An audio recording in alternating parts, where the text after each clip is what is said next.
নমস্কার, আশা করি আপনারা সবাই ভালো আছেন। আমার এই ভিডিও যে যেখান থেকে দেখছেন সবাইকে নমস্কার জানাচ্ছি। শুরু করছি মীন লগ্নের অগাস্ট মাসটা কেমন যাবে। প্রথমেই বৃহস্পতিকে দিয়ে আরম্ভ করছি। লগ্নপতি এবং দশমপতি রাজ্যকারক গ্রহ, উনি বর্তমানে অবস্থান করছেন তৃতীয়। তাই লগ্নপতি তৃতীয় মানে কি উদ্যমী হওয়া। এবার কোন কোন ব্যাপারে উদ্যম, দেখুন সপ্তমে দৃষ্টি পড়ছে, বিজনেস, কোথাও গমনাগমন, এইসব ব্যাপারে উদ্যমী হওয়া। এবং দেখুন নবমে দৃষ্টি পড়ছে, উদ্যমের মধ্য দিয়ে ভাগ্যোদয়।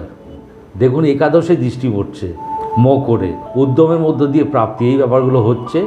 এবারে দশমপতি বৃহস্পতি তৃতীয়, কর্মের ব্যাপারে উদ্যমী হয়। আবার সেই সপ্তমেই দৃষ্টি পড়ছে, যারা সেলস মার্কেটিং বা যারা ট্যুর অ্যান্ড ট্রাভেলের কাজ করেন তাদের বিশেষ শুভ। নবমে দৃষ্টি পড়ছে, দশম নবম কম্বিনেশন হয়ে গেল, এটা একটা রাজযোগ, শ্রেষ্ঠ রাজযোগ, কর্মসূত্রে ভাগ্যোদয়। এবং যারা গুরুস্থানীয় অর্থাৎ ডক্টরস, লয়ার্স, প্রফেসরস, ইঞ্জিনিয়ার্স, এদের পক্ষে বিশেষ ভালো। এবং দেখুন দশমপতি একাদশে দৃষ্টি পড়ছে মকরে, কর্মসূত্রের প্রাপ্তি বা কর্ম হইতে প্রাপ্তি, এটা বোঝায়, অসাধারণ। এবারে আমাদের আলোচ্য বিষয় শনি। একাদশপতি এবং দ্বাদশপতি, উনি এখন দ্বাদশে অবস্থান করছেন কুম্ভে। বাড়ির বড় দাদা বা দিদি এর পেছনে খরচা হওয়া। আর একাদশপতি দ্বাদশে মানে আর্নিং, যেটা আর্ন হচ্ছে সেটা হাত থেকে বেরিয়ে যাচ্ছে, এই ব্যাপারটা। তো একাদশপতি দ্বাদশে থেকে দৃষ্টি দিচ্ছে থার্ড হাউসে, ছোট ভাই বোন বা কমিউনিকেশন বা কন্ট্যাক্ট, এর পেছনে ব্যয় হবে। দেখুন ওখান থেকে দৃষ্টি দিচ্ছে ষষ্ঠ ঘর, রবির ঘরে, মায়ের ছোট মামা বাবা মাসি, তার পেছনে কোনো খরচা হতে পারে। দ্বাদশপতি দ্বাদশে একটা বিপরীত রাজযোগ। ষষ্ঠ অষ্টম দ্বাদশপতি যেভাবে পড়ে সেই ভাবটা হানি করে, তাই দ্বাদশপতি দ্বাদশে দ্বাদশ ভাবটা হানি করবে, মানে খরচাটাকে কমিয়ে দেবে। দ্বাদশ ঘরটা তো শয্যারও জায়গা, ঘুমেরও জায়গা, তাই ঘুমেরও নিদ্রারও হানি করবে, ঘুমের গণ্ডগোল হবে। এবং দ্বাদশপতি বর্তমানে কর্মপতির নক্ষত্র অর্থাৎ বৃহস্পতির নক্ষত্রে অবস্থান করছে, কর্মসূত্রে বিদেশ যাত্রার একটা সুযোগ আছে। এবারে আমাদের আলোচ্য বিষয় বুধ, আরেকটি রাজ্যকারক গ্রহ, চতুর্থপতি এবং সপ্তমপতি। উনি বর্তমানে অবস্থান করছেন ষষ্ঠে। উনি 22 তারিখে রেট্রোগ্রেড হয়ে কর্কটে চলে যাবেন।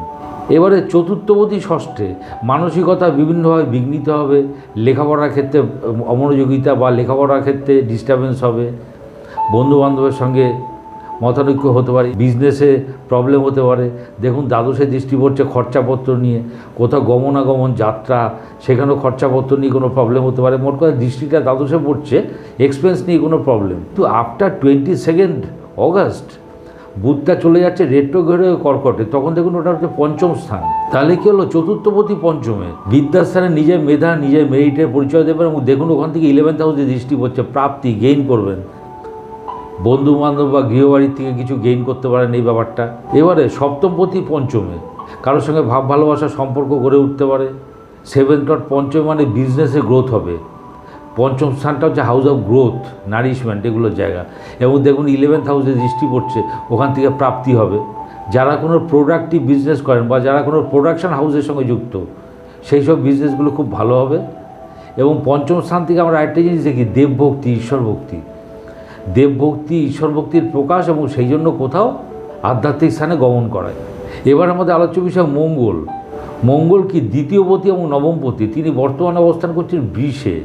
উনি 26 অগাস্ট চলে যাবেন মিথুনে। দ্বিতীয়পতি তৃতীয়, কথাবার্তাকে উদ্যমী হওয়া। এবং দেখুন ওখান থেকে নবমে দৃষ্টি পড়ছে নিজের ঘরে, ওর মধ্যে দিয়ে ভাগ্যোদয়। বর্তমানে নবমপতি মঙ্গল, উনি দশমপতি বৃহস্পতির সঙ্গে এক ঘরে বসে আছেন।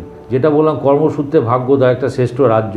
এবং যেটা বলেছি গুরুস্থানীয় যারা, তাদের পক্ষে বিশেষ শুভ। আপনার অ্যাসেটের গ্রোথ হবে। এবং যেহেতু মঙ্গলটা গিয়ে থার্ড হাউসে বসেছে, সব কিছু হবে উদ্যমের মধ্য দিয়ে। এবারে আফটার 26 অগাস্ট মঙ্গলটা চলে আসে মিথুনে, দ্বিতীয়পতি চলে এলো চতুর্থে। এবং দেখুন ওখান থেকে একাদশে দৃষ্টি পড়ছে, গৃহবাড়ির থেকে সম্পদ প্রাপ্তি। দ্বিতীয়পতি চতুর্থে, ওখান থেকে দৃষ্টি পড়ছে কর্মস্থানে, কথা বলার বিদ্যা, যারা কমিউনিকেশন রিলেটেড জব করেন তাদের পক্ষে এই টাইমটা ভালো যাবে। এবারে নবমপতি পড়ে গেলেন চতুর্থে, তাহলে কী হবে, উচ্চবিদ্যা লাভ। এবং দেখুন ওখান থেকে দৃষ্টি পড়ছে দশমে, পরীক্ষায় খুব ভালো রেজাল্ট হবে, গৃহবাড়িতে ধর্মানুষ্ঠান হবে, তা খুব ভালো। এবারে আমাদের আলোচ্য বিষয় হলো শুক্র। শুক্র হচ্ছেন তৃতীয়পতি এবং অষ্টমপতি। উনি বর্তমানে অবস্থান করছেন সিংহে। উনি 31 জুলাই সিংহে চলে এসছেন। তা তৃতীয়পতি ষষ্ঠে কী হতে পারে, প্রথম কথা ভাই বোনের সঙ্গে মনোমালিন্য এবং স্পেশালি হাত নিয়ে সমস্যা। আর অষ্টমপতি ষষ্ঠে, এটা একটা বিপরীত রাজযোগ হয়ে গেল। আপনার যা যা টেনশান, যা যা আশঙ্কা, এগুলো সব কেটে যাবে।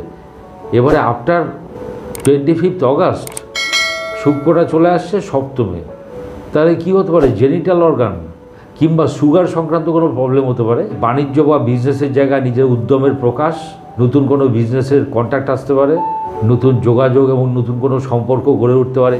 এবারে আমাদের আলোচ্য বিষয় হলো রবি।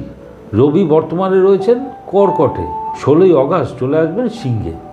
রবি হচ্ছে ষষ্ঠপতি, তার ষষ্ঠপতি পড়ে গেছে পঞ্চমে। প্রথম কথা, পেটে গণ্ডগোল হতে পারে, সন্তানকে নিয়ে কোনো বিরুদ্ধ পরিবেশ তৈরি হতে পারে। এবার দেখুন ষষ্ঠপতি পঞ্চমে থেকে দেখুন একাদশে দৃষ্টি পড়ছে, কোনো কিছু প্রাপ্তি, কোনো কিছু গেইন করা, ওই নিয়ে ঝামেলা। রবিটা যখনই 16 অগাস্ট সিংহে চলে আসবে, তাহলে ষষ্ঠপতি ষষ্ঠে, এটা একটা বিপরীত রাজযোগ হয়ে গেল। মানে ব্যাপারটা হলো আপনার অবস্ট্রাকশানগুলো অবস্ট্রাক্টেড হবে, মানে আপনার সব যত অবস্ট্রাকশান আছে এগুলো সব কেটে যাবে। মোট কথা, মীন লগ্নের পক্ষে রাজ্যকারক বৃহস্পতি অসাধারণ জায়গায় রয়েছে। ভিডিওটি ভালো লাগলে লাইক, শেয়ার, সাবস্ক্রাইব করুন। সবাই ভালো থাকবেন। নমস্কার।